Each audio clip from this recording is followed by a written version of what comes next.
What will it be like to transfer to IU Bloomington?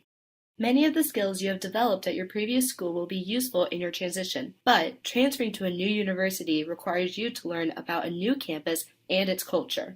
You may need to develop new skills to make a successful transition to IU Bloomington. To help, our current transfer students have offered to share some words of wisdom with you.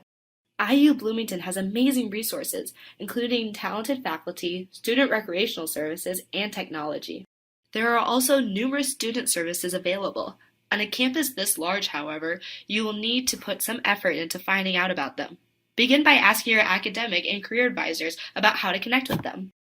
Finding your way around campus can be difficult at first.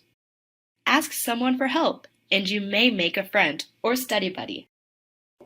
Remember, it takes time to find your footing and friends at a large school, especially if you choose to live off campus. Get connected and meet new friends. To help you feel part of the campus, be intentional about getting involved through your academic programs or student organizations of your interest. Take advantage of majors, minors, and certificates offered by highly rated schools, and more opportunities to work on campus for all students, including international students. Be aware that large classrooms mean scheduling time to see your instructors outside of class. And planning ahead is important because student services and offices are very busy at IU Bloomington. And remember, our campus has dedicated teams of advisors who are here to help.